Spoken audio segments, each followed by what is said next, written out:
कि हमारी बड़ी बहन अपनी छोटी बहन के लिए जुलाना में आज आपके बीच में आई हैं और उनको हमने विश्वास दिलाया कि आप जो आए हो आपका मान सम्मान जुलाना रखेगा, ये इलाका 36 बिरादरी दीदी आपका मान सम्मान रखेगा।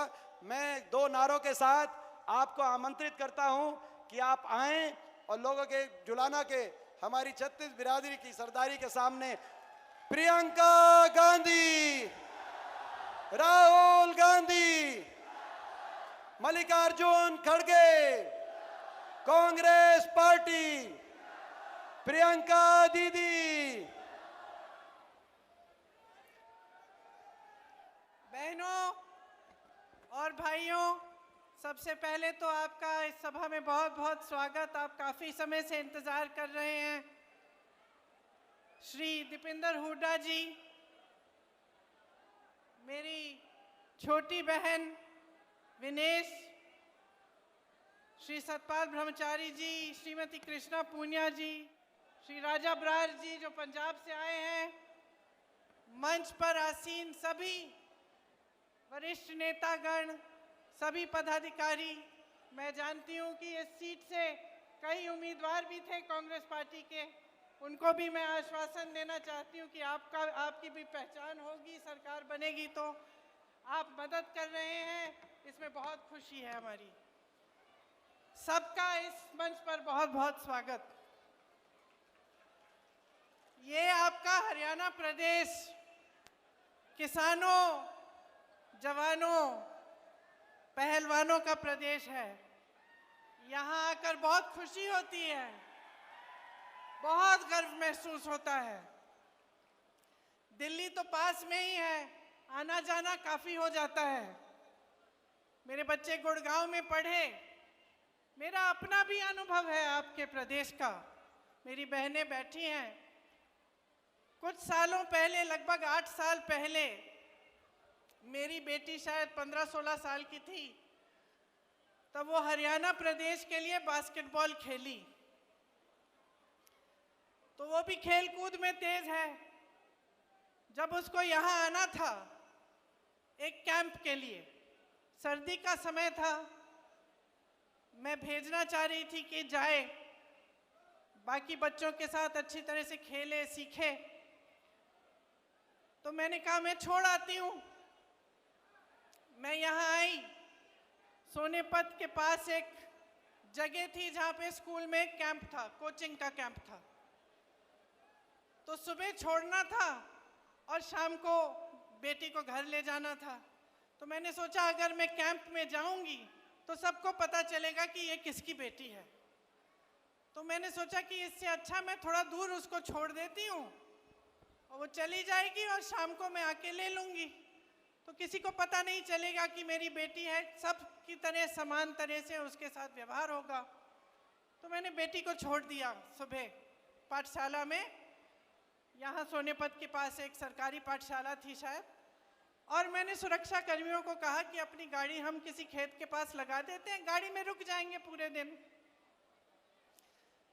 तो बैठी थी मैं गाड़ी में, कुछ 1-2 किलोमीटर दूर था पाठशाला से, और मैंने खेतों में देखा कि एक दादाजी खेत में काम कर रहे हैं।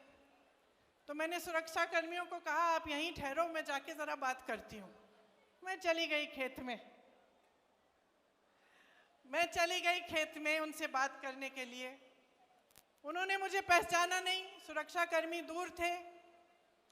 बातचीत हुई, मैंने कहा मुझे सिखा दीजिए कटाई करना। कटाई कर रहे थे तो थोड़ा सिखाया मुझे, थोड़ी सी कटाई मैंने उनके साथ कर ली। उन्होंने सोचा होगा ये शहर की लड़की है, थक गई होगी, धूप बहुत है, तो कहा कि बेटा घर चलो मेरे साथ, घर में चाय पिलाएंगे, थोड़ा सा आराम कर लेना। मुझे भी लगा कि पूरे दिन इंतज़ार करना है, तो चलो इन्हीं के घर चले जाती हूँ, दादू जी के साथ चली जाऊँगी, वहीं बैठ जाऊँगी, पूरा दिन इंतज़ार करना है मुझे। तो दादू के साथ मैं घर चली गई। मुझे घर ले गए अपने। घर में दादी जी थीं, छोटे छोटे बच्चे थे, बहुएं थीं।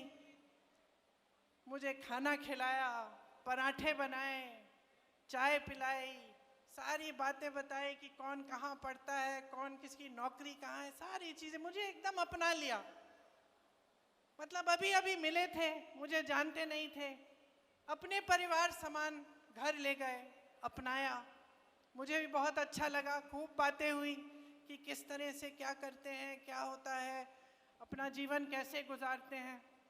तभी 4-5 घंटे बीत गए, मुझे पता भी नहीं चला। 4-5 घंटों बाद उनका बेटा घर आया।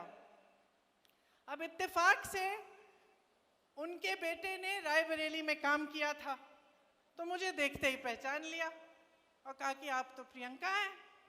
तो अब मैंने कहा नहीं था, मैंने कुछ कहा नहीं था उनको, तो मुझे भी अचानक मुझे लगा, मैंने कहा हाँ। तो फिर तो सबने और भी गले लगाया और फिर दादी जी की बात की, पिताजी की बात की और हमारी एक दोस्ती हो गई। देखिए 8 से 10 साल बीत गए हैं। जब जब मेरी रैली आसपास लगती है तो उनका बेटा मनोज कभी कभी दादू जी को ले आते हैं मेरे से मिलने, कभी कभी मेरे घर भी आते हैं। जब जब मेरे घर आए तब कभी खाली हाथ नहीं आए, गन्ना लाए, घी लाए, बच्चों के लिए कुछ ना कुछ लाए, कपड़े लाए। और दादी जी सीधे मेरी रसोई में गई और पराठे बनाने लग गई, सबके लिए खाना पकाया। तो एक अपनापन जो था वो एकदम बन गया। और मुझे अक्सर लगता है कि यही है हरियाणा, यही है हरियाणा की जनता, यही है आपकी संस्कृति, यही है आपके संस्कार। और एक और बात बता देती हूँ कि उन 8 सालों में मेरे से एक चीज़ नहीं मांगी। कुछ भी मांग सकते थे, जब हमारी सरकार थी केंद्र में तो ठीक है, लेकिन सरकार न होते हुए भी कुछ भी मांग सकते थे, ये नौकरी दिलवा दो, एक काम करा दो। कुछ नहीं मांगा आज तक मेरे से, सिर्फ मुझे प्रेम दिया है। और मैं समझती हूँ हमेशा कि जो आपका प्रदेश है और मेरा परिवार है, उसके बीच जो रिश्ता रहा है, उसी का प्रतीक ये मेरा एक छोटा सा रिश्ता जो इस एक परिवार के साथ है वो है। एक और बात बताती हूँ, मेरी बच्ची फिर हरियाणा के लिए खेली और उसके साथ 10 और लड़कियां थीं जो उसकी टीम में थीं। यहाँ से दूर जाना था पौंडीचेरी, चेन्नई से भी आगे, मद्रास से भी आगे। वो लड़कियां गई, मैं भी साथ साथ चली गई। मैंने कहा मम्मी हूँ, जाना चाहिए। बाकी एक और लड़की थी जिसकी माताजी साथ में थी।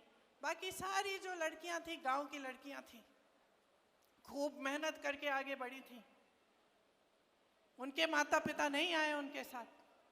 वो वहाँ पे 4-5 जो टूर्नामेंट थी उसके लिए उन्होंने संघर्ष किया।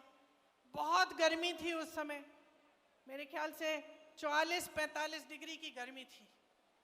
और जो मेरी बेटी की टीम की कैप्टन थी उसका नाम रितिका था। छोटी सी लड़की थी, विनेश की तरह, तुम्हारी तरह छोटे बाल थे उसके। 102 बुखार था उस लड़की को, लेकिन वो खेलती रही, रुकी नहीं। डांट खाई उसने अपने कोच से।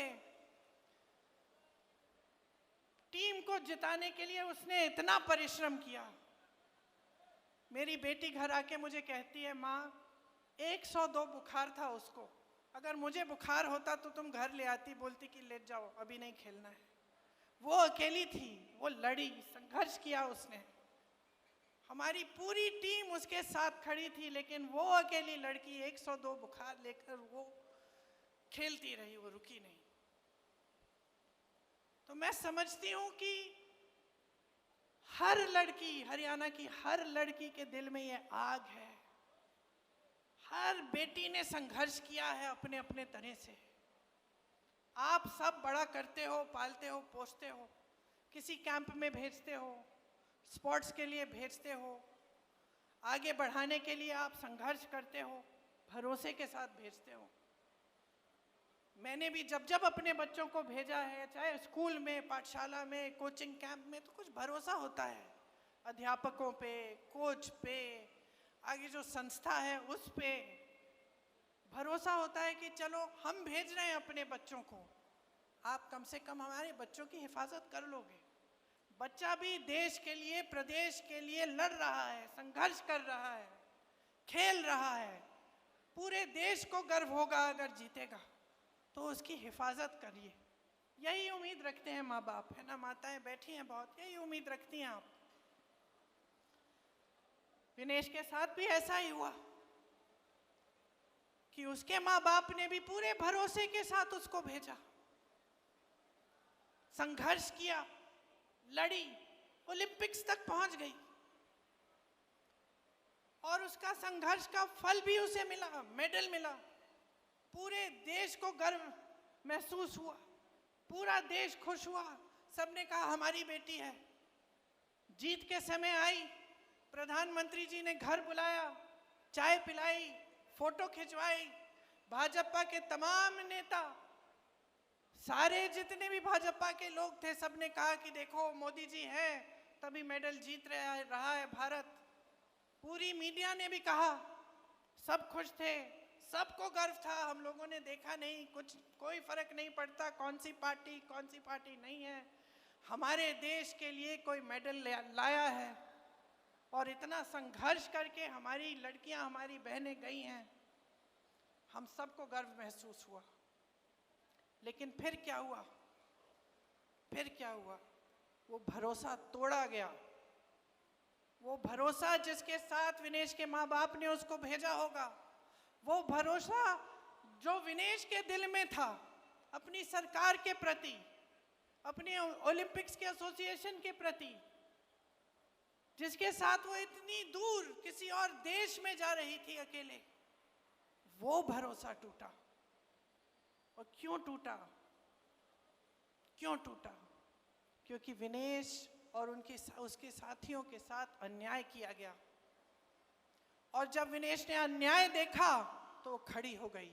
और ये भी हरियाणा का स्वभाव है, ये आपका स्वभाव है, ये आपकी संस्कृति है, ये आपकी परंपरा है। आपने अपने बच्चों को इसी परंपरा के तहत बड़ा किया है। दीपेंद्र जी ने कहा, और आप सब जानते हैं, यहीं पे कुरुक्षेत्र की भूमि में, हरियाणा में, भगवान श्री कृष्ण ने भगवत गीता का प्रवचन दिया। और क्या कहा था उस समय? कि जब जब अन्याय होगा, जब जब इस दुनिया में अन्याय होगा, तो सच्चाई और न्याय की आवाज उठेगी। मैं प्रकट होऊंगा, भगवान प्रकट होंगे और अन्याय के खिलाफ लड़ेंगे। ये आपकी परंपरा है। तो जब हम विनेश की बात करते हैं, सिर्फ विनेश का संघर्ष नहीं था, ये सिर्फ एक महिला का संघर्ष नहीं था, ये आप सबका संघर्ष है, ये आप सबकी लड़ाई है। जब इनके साथ अन्याय होता है, आप सबके साथ अन्याय होता है, आप सबका भरोसा टूटता है, आप सबके साथ विश्वासघात होता है। और आपकी परंपरा रही है, भगवत गीता की सीख से ही महात्मा गांधी जी ने हमारा स्वतंत्रता संग्राम चलाया। आज उनका जन्म दिवस है। आज अगर हम उनको याद करते हैं तो हमें एक बात याद आती है, सत्यमेव जयते, अहिंसा, सत्य। और कहाँ से मिली उनको ये बातें? भगवत गीता से मिली, भगवान श्री कृष्ण के प्रवचन से मिली, उनके संदेश से मिली। अभी नवरात्रि शुरू हो रहे हैं, दशहरे पे हम किस चीज की विजय मना रहे हैं? न्याय की विजय मनाने जाएंगे। अन्याय के खिलाफ न्याय की विजय, असत्य के खिलाफ सत्य की विजय मनाने जा रहे हैं। तो ये हमारी महान धार्मिक परंपरा है, और खास तौर से यहाँ आपकी धरती की। और आज आपके साथ हर स्तर पर विश्वासघात हो रहा है, हर स्तर पर अन्याय हो रहा है। मैंने कहा, किसानों की धरती है, जवानों की धरती है, पहलवानों की धरती है। किसानों के साथ कितना अन्याय हुआ। 3 काले कानून लाने वाले मोदी जी अपने घर से तब 5 मिनट के लिए बाहर नहीं आ पाए, जब आप महीनों से उनके दरवाजे के पास कुछ ही किलोमीटर दूर दिल्ली के बॉर्डर पे खड़े हुए उनसे न्याय मांग रहे थे। वो ऐसे कानून बनाने जा रहे थे जिससे आपके पेटों पे लात पड़ती। उनको मालूम था कि इन कानूनों से सिर्फ बड़े बड़े उद्योगपतियों का फायदा होगा, किसानों का कोई फायदा नहीं होने वाला है। फिर भी वो पीछे हटे नहीं। आपने संघर्ष किया, बैठे रहे महीनों के लिए, आप पे लठ चलाया गया, आपको मारा पीटा गया, 750 किसान शहीद हुए। ये हिले नहीं। हिले तब जब उत्तर प्रदेश का विधानसभा का चुनाव आया, जिसका जिक्र आपने किया दीपेंद्र जी। जब चुनाव आया तब हिले। तब इनको लगा कि अब चुनाव में मुश्किल हो जाएगी, ये 3 काले कानून हम वापस ले लेते हैं। तो किसानों के साथ इन्होंने सरासर अन्याय किया। एमएसपी की बात करते हैं और फिर उन उपजों पर एमएसपी देते हैं जो आप यहाँ पे उगाते ही नहीं हैं। कहते हैं हमने 24 ऐसी चीज़ें हैं जिन पे 24 फसल हैं जिन पे हमने एमएसपी दिया है, उसमें से 10 तो आप उगाते ही नहीं हैं यहाँ हरियाणा में। तो किसको बेवकूफ़ बना रहे हैं? पूरा देश देख रहा है, देश की जनता देख रही है। आपने कहा कि रोजगार के मामले में हरियाणा सबसे पीछे है। रोजगार बनाएंगे कहाँ जब इन्होंने सब अडानी और अंबानी को दे दिया है?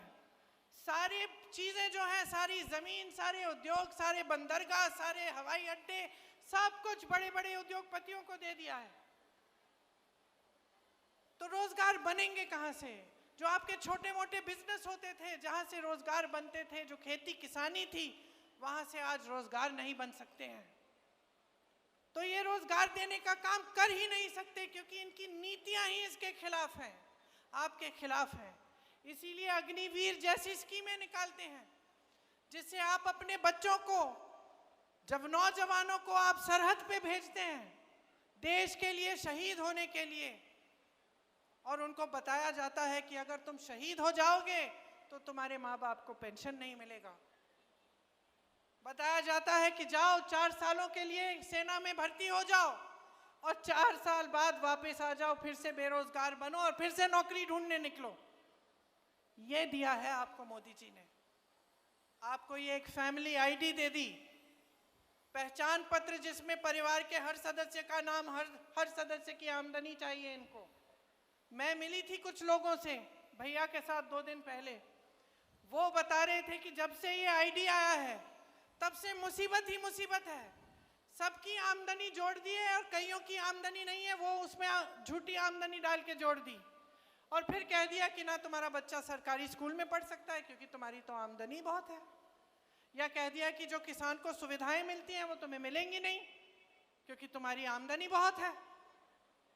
तो इस तरह से आपको गुमराह करने का काम किया है। 10 साल हो गए।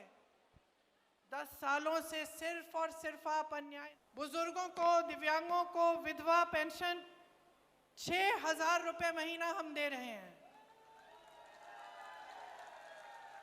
ये आपको हम कह रहे हैं कि हम हरियाणा में देने जा रहे हैं। मेरी बहनों को हर महीने 2,000 रुपए मिलेंगे सरकार से, क्योंकि बहनें, आपकी मेहनत को कोई पहचान नहीं रहा है। आपकी मेहनत को कोई पहचान नहीं रहा है। आप खेती में भी मेहनत करेंगी, जॉब भी करेंगी, ऑफिस में काम भी करेंगी, तब भी आप घर पे आकर मेहनत करती हैं। तब भी घर पे खाना आप पकाएंगी, बच्चों का देखभाल आप करेंगी, परिवार के सब सदस्यों का देखभाल करेंगी। जब तक सब सोएंगे नहीं तब तक आप नहीं सोगी, है कि नहीं? कोई पहचानता है इस मेहनत को? हम कह रहे हैं हम पहचानते हैं। आपको हर महीने 2,000 रुपए दिए जाएंगे इस मेहनत के लिए, ताकि आप कम से कम अपने पैरों पे, आप थोड़ा सा अपना पैसा रख सकते हैं, अपने पैरों पे अपनी तरह से खड़े हो सकते हैं। आज गैस का सिलेंडर इतना महंगा है, आप खरीद नहीं पाते। कांग्रेस पार्टी कह रही है गैस के सिलेंडर को 500 रुपए में आपको दिया जाएगा, मतलब आप 500 रुपए में उसको खरीद पाएंगे। जो 2 लाख पद खाली हैं, 10 सालों से भाजपा की सरकार ने खाली रखे हैं, उनको भरने का काम कांग्रेस पार्टी करेगी। भैया के साथ 2 दिन पहले मैं हरियाणा में ही कुछ लोगों से मिली, ट्रक चलाते हैं वो। मैंने उनसे पूछा कि अगर आपको एक स्कीम आपके लिए निकालनी होती जिससे आपका फायदा होता, वो कैसी स्कीम होती, कौन सी स्कीम होती? उन्होंने कहा कि स्वास्थ्य बीमा की स्कीम होनी चाहिए। एक ने कहा मैं राजस्थानी हूँ, जब अशोक जी और कांग्रेस की सरकार थी राजस्थान में, तो मैंने अपनी माता जी का इलाज 80,000 रुपए का इलाज, किडनी का की समस्या थी, मैंने उनका इलाज मुफ्त में कराया। ऐसी स्कीम यहाँ हरियाणा में भी लाओ। तो आज मैं आपको कहना चाहती हूँ कि 25 लाख रुपए तक मुफ्त इलाज सरकार आपका कराएगी, चाहे कुछ भी आपकी बीमारी हो। राजस्थान में कैंसर के पेशेंट, हार्ट के पेशेंटों का इलाज हुआ। मैं मिली उनसे, इतने खुश थे और हम भी खुश थे कि भाई हमने भी अपनी जिम्मेदारी निभाई।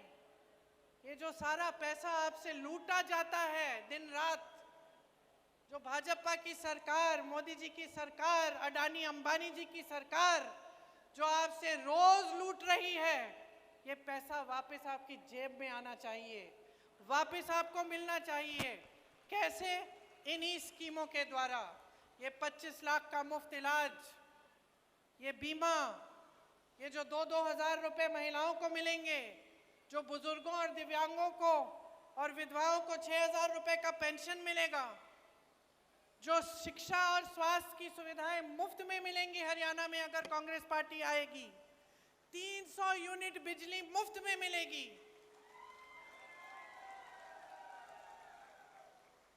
गरीब परिवारों को 100 गज का प्लॉट और 2 कमरे का मकान जो मिलेगा, ये सब आप ही के पैसों से जो आज आपसे लूटे जा रहे हैं, बड़े बड़े उद्योगपतियों को दिए जा रहे हैं, उन पैसों से आएगा ये पैसा, क्योंकि ये आपका पैसा है, आपकी जेब में जाना चाहिए। मैंने एमएसपी की बात की, इसकी गारंटी दे रहे हैं हम, गारंटी दे रहे हैं कि आपको मिलेगी। हम पीछे हटने वाले लोग नहीं हैं, हम लड़ने वाले लोग हैं। हम आपके लिए सड़कों पे उतरे हैं, हमने संघर्ष किया है, चाहे दीपेंद्र जी हो, चाहे विनेश जी हो, हम सब ने आपके लिए संघर्ष किया है और करते रहेंगे। हम सब आपके लिए दिन रात समर्पित रहेंगे। आप याद रखिए कि कौन आपके लिए खड़ा रहता है और कौन आपके लिए सच्चाई से काम करना चाहता है। मैं दावे के साथ ये कह सकती हूँ कि विनेश उनमें से है, क्योंकि जब हमने राजनीति में आने की बात की तो इन्होंने मुझसे ये नहीं कहा कि मुझे शान चाहिए, शोहरत चाहिए, मुझे सत्ता चाहिए, ये नहीं कहा। हिचकिचा रही थी, सोच रही थी कि करना चाहिए कि नहीं। फिर मेरे से कहा, दीदी सच बताओ, मुझे गलत बात मत बताओ। राजनीति में आने से क्या जो ये मेरी न्याय की लड़ाई है हरियाणा की लड़कियों के लिए, हरियाणा की मेरी बहनों के लिए, इसको मजबूती मिलेगी कि नहीं? अगर मजबूती मिलेगी तभी मैं राजनीति में आऊंगी, ये बोला है।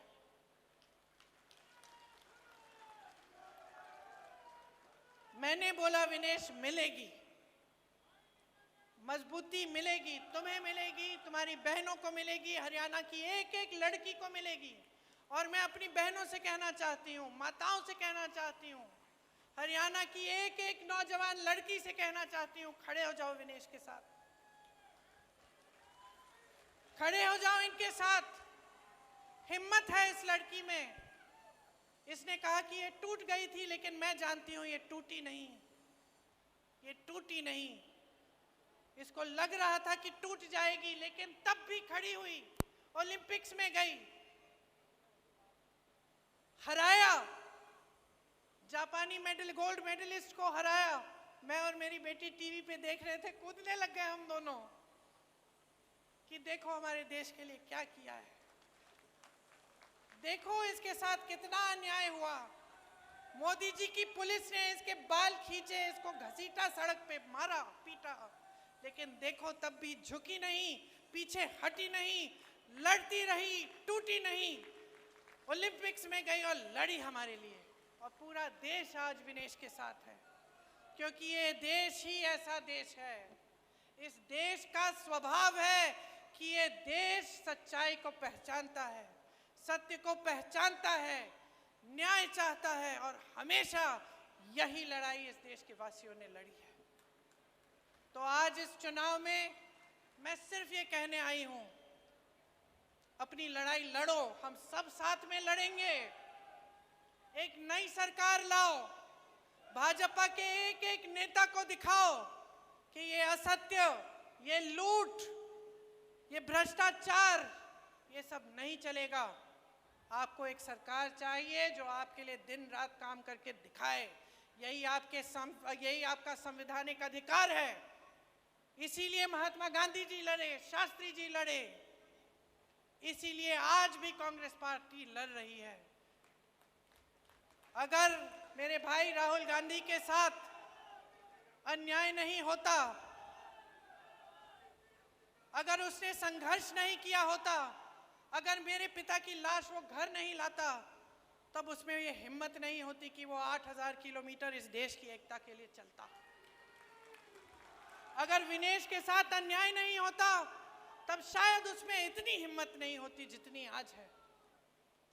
आपके साथ भी अन्याय हो रहा है, हिम्मत बनाओ, लड़ो, बदलो इस सरकार को, हटा दो इस भाजपा को। कांग्रेस की लहर आपके सम्मान की लहर है। पूरे हरियाणा में ये लहर छा गई है। वोटिंग के दिन कांग्रेस पार्टी को मजबूत बनाकर, विनेश को अपना वोट देकर आप अपने भविष्य को मजबूत बना रहे हो। आप सबने बहुत ध्यान से मेरी बातों को सुना, कुछ लंबा भी बोली मैं, तो आपको घर भी जाना पड़ेगा। अभी काफी समय से बैठी हैं। आपको बहुत बहुत धन्यवाद। और नवरात्रि के लिए, दशहरे के लिए मेरी तरफ से, मेरे परिवार की तरफ से बहुत बहुत शुभकामनाएं। जय हिंद। बहुत बहुत धन्यवाद हमारी नेता सम्मानीय प्रियंका गांधी जी के लिए, जिन्होंने अपना बहुत ही शानदार उद्बोधन दिया। सम्मानित मंच पर हमारे बीच में पंजाब से आए हमारे प्रदेश कांग्रेस कमेटी के प्रदेश अध्यक्ष सम्मानीय राजा अमरिंदर सिंह वड़िंग का भी हम यहाँ पर बहुत बहुत स्वागत करते हैं। धन्यवाद हमारी नेता प्रियंका गांधी जी का, जिन्होंने अपने प्रेरणादायक शब्दों के माध्यम से जुलाना की धरती पर ये उत्साह भरने का काम किया है। अपनी बहन के लिए यहाँ पर आई है। मैं धन्यवाद देती हूँ हमारे बड़े भाई दीपेंद्र सिंह हुड्डा जी का, जिन्होंने समय समय पर हमारी बहन के इस चुनाव को संभाला है, लड़ा है और अपना चुनाव मानकर फिक्र करते हैं। आपकी जुलाना की इस धरती पे बहुत बहुत आभार। सभी साथियों का एक जोश के साथ आप जाएं और विनेश को भारी बहुमत के साथ जिताएं।